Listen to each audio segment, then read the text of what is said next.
What happens after death? Could we ever come back? I think there is some likelihood of life after death. The answer may come from children, remembering a life before they were born. Our work provides evidence that we should strongly consider the possibility of reincarnation.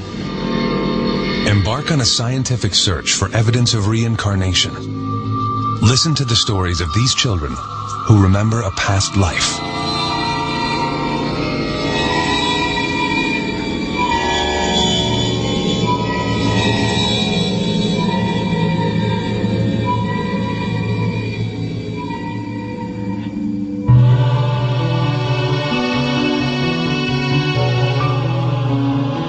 Everybody was asleep when the fire came.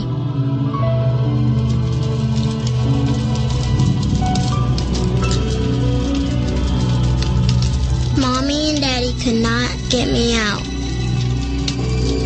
I stayed with the fire. The fire was hot. I know Mommy and Daddy will be happy when I come back. The memory of a child, not of death, but of a new life. Is there life after death? An age-old question.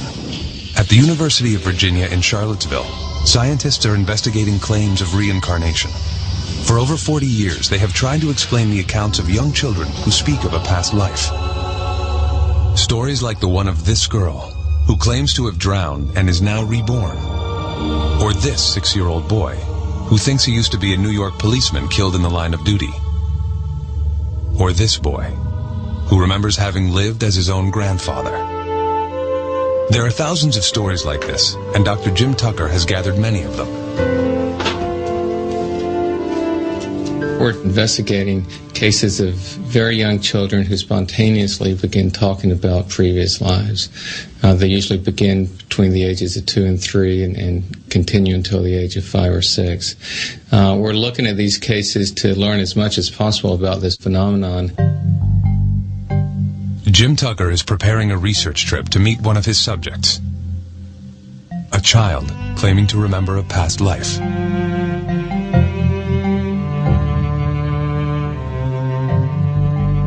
Gus Ortega is a little boy in Colorado who has talked about being his grandfather. This began when he was 18 months old, and he's made a number of statements that seem quite specific. This one is a stronger case because the child has made some very specific statements that it seems very unlikely he could have heard through normal means. Gus Ortega's case is only one of many. We've been studying these cases for the last 40 years. We've now collected over 2,700 cases like this. These cases have been found all over in Asia, in West Africa. They've been found in South America, in Europe, and the United States, pretty much wherever they've been looked for. The most convincing cases, however, are found on an island south of the Indian subcontinent, in Sri Lanka.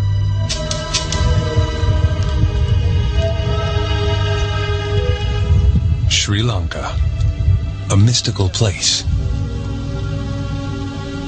A place also where people believe strongly in reincarnation. Most of the island's inhabitants are Buddhists. One of the reasons may be why there are so many cases of children remembering a previous life.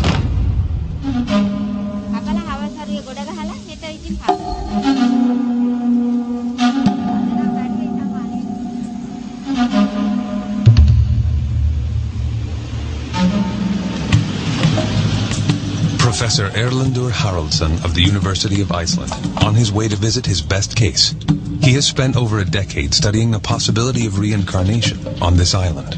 Sri Lanka is a good place to study cases of children who speak about a past life, because here you find a few cases every year. And Haraldsson's cases are more convincing than any American case. The cases in Sri Lanka and in the United States differ in several respects. First of all, in the States, these are mostly in-family cases. Here in Sri Lanka, in-family cases are rare. I've only had a few. And secondly, the details seem to be greater here in this country. What makes Haraldson's cases so intriguing is that the children remember not the life of another family member, but that of a complete stranger. Haraldson crosses half the island to meet with his most fascinating research subject, a girl by the name of Diluxi. This is a very interesting case because Diluxi was talking about memories of a previous life for almost 3 years and doing so persistently and repeating the same story over and over again. The little girl Haraldson is about to meet shocked her parents when she said that she was not really their child. She claimed she had another mother and father elsewhere.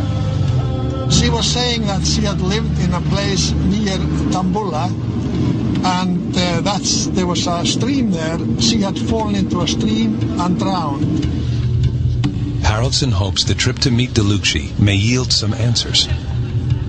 I was always interested in these images or thoughts or behavioral characteristics that are sort of out of tune with their present life. How do they arise? How do they come into these children?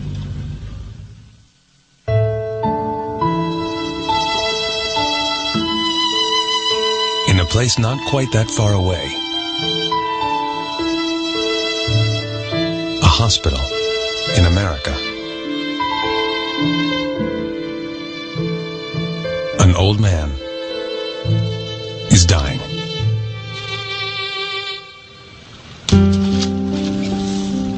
And a young boy believes he is this man reborn.